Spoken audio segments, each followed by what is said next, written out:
اعوذ باللہ من الشیطان الرجیم بسم اللہ الرحمن الرحیم۔ ناظرین محترم السلام علیکم ورحمۃ اللہ۔ کیا آپ کو معلوم ہے کہ ایک مکڑی بچے پیدا کرنے کے بعد بچوں کے باپ کو قتل کر دیتی ہے؟ جدید سائنسی تحقیق کے مطابق ایک مادہ مکڑی بچوں کو پیدا کرنے کے بعد وہ جو بچوں کا باپ نر مکڑی ہوتی ہے اس کو قتل کر کے گھر سے باہر پھینک دیتی ہے۔ پھر جب ہی بچے پروان چڑھتے ہیں تو وہ بڑے ہو کر اپنی ماں مکڑی کو مار کر گھر سے باہر پھینک دیتے ہیں۔ اس قدر ظالمانہ نظام ہے مکڑی کے گھر کا۔ اب آئیے قرآن مجید کی سورہ عنکبوت پر۔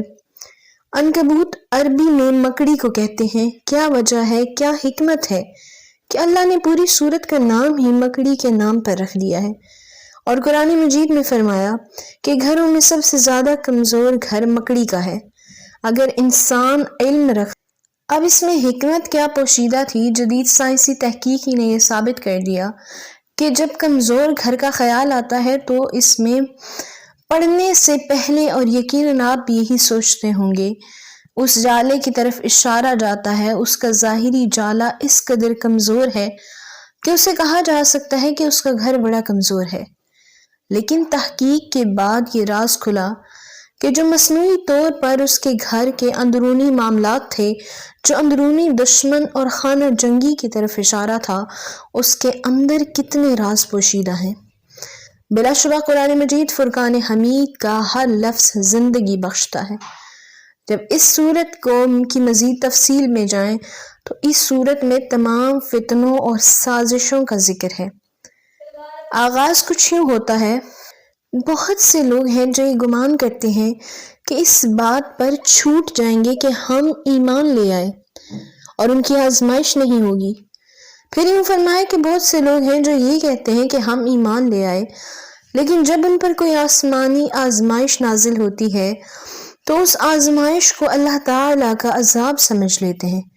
اس سورہ میں بہت سے فتنوں کا ذکر کیا گیا ہے۔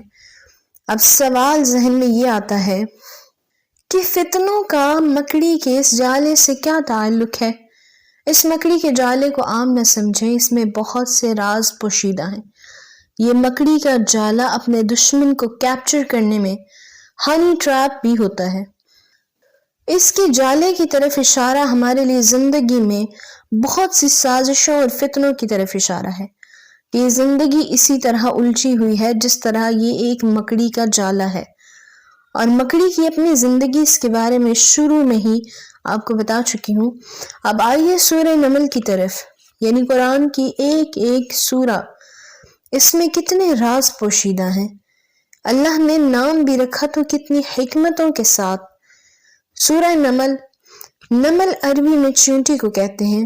جب حضرت سلیمان علیہ السلام اپنا لشکر لے کے نکلے، یہ قرآن کریم فرقان حمید کا ترجمہ ہے، تو ایک چونٹی دوسری چونٹی سے کہنے لگی کہ اپنے بلوں میں گھس جاؤ، حضرت سلیمان علیہ السلام کا لشکر آ رہا ہے، کہیں ایسا نہ ہو کہ تم رون دی جاؤ۔ حضرت سلیمان علیہ السلام چونکہ زبانوں پر عبور رکھتے تھے، انہوں نے ایک چونٹی کی آواز کو سن لیا اور اپنے لشکر کی ڈائریکشن کو چینج کر دیا۔ چونٹی پر جب ریسرچ کی گئی تو ایک سورہ کا نام نمل کیوں رکھا گیا؟ تو چیونٹیوں کے بارے میں آتا ہے کہ ان کو بارش ہونے سے پہلے ہی خبر ہو جاتی ہے بارش ہونے والی ہے، یعنی یہ ہوا میں نمی کے تناسب کو کیلکولیٹ کر لیتی ہیں، اور اسی سسٹم سے کاپی کیا گیا ہمارا جو نظام ہے، جس کے تحت ہمیں بتایا جاتا ہے کہ بارش ہونے والی ہے۔ راستے میں چلتے ہوئے آپ نے اکثر دیکھا ہوگا کہ ایک چیونٹی دوسری چیونٹی کے منہ کے ساتھ منہ کو جوڑ کے آگے گزر جاتی ہے، یعنی میں بات بھی نہیں کرتی، اس کے منہ کے اندر سے ایک سلائیوا سا نکلتا ہے، ایک مواد نکلتا ہے جو دوسری چونٹی کے منہ پر مل دیتی ہے۔ اس میں ایک میسج ہوتا ہے، دوسری چونٹی اس میسج کو سمجھ جاتی ہے کہ وہ چونٹی کیا کہنا چاہتی ہے۔ یعنی یہ قرآن کی سورہ ہے، اس میں اس قدر حکمتیں پوشیدہ ہیں کہ انسان کی عقل دنگ رہ جاتی ہے۔ اسی لیے حکم دیا گیا کہ غور و فکر کیا کرو، غور و فکر کے ساتھ قرآن کو پڑھا کرو۔ لیکن ہمارے معاشرے میں ہمیں بچپن سے یہی سکھایا گیا، یہی بتایا گیا کہ قرآن کو پڑھنے سے ثواب ملتا ہے، ایک حرف کے بدلے 10 نیکیاں ملتی ہیں۔ علماء کرام ہمیں یہ تو بتاتے ہیں کہ حضرت یوسف علیہ السلام بہت حسین تھے، لیکن یہ نہیں بتاتے کہ وہ کون سی معاشی پالیسی تھی کہ 7 سال مصر کو قحط کا سامنا کرنا پڑا لیکن ایک بھی بچہ بھوک سے نہیں مرا۔ ہمیں یہ تو بتایا جاتا ہے کہ حضرت سلیمان علیہ السلام کو اتنی دسترس تھی کہ جنات بھی ان کے تابع تھے، لیکن یہ نہیں بتایا جاتا کہ آپ کا ملک فلسطین جو ایک انڈسٹریل اکانومی تھی اور ملکہ بلقیس کا ملک یمن ایک زرعی اکانومی تھی، تو آپ نے فلسطین اور یمن کے مابین ایک کانٹریکٹ سائن کیا کہ اپنی سوسائٹی کو بہت خوشحال کر دیا تھا۔ ناظرین محترم، قرآن کو صرف ثواب کے لیے نہ پڑھیں، ثواب تو ملنا ہی ہے۔ جیسے کوئی شخص کمرہ بناتا ہے، اس میں کھڑکی اس نیت سے رکھتا ہے کہ اس میں سے اذان کی آواز آئے گی، ہوا تو آئی ہی آئے گی، لیکن وہ نیت کرتا ہے کہ مجھے اذان کی آواز سنائی دے تو اللہ تعالیٰ اس کا بھی ثواب عطا فرماتا ہے۔ اللہ تعالیٰ نیتوں کا بھی ثواب عطا فرماتا ہے۔ آپ نیت کریں کہ میں نے قرآن کو سمجھنا ہے، اس کو سمجھ کر اسے اپنی زندگی میں امپلیمنٹ کریں۔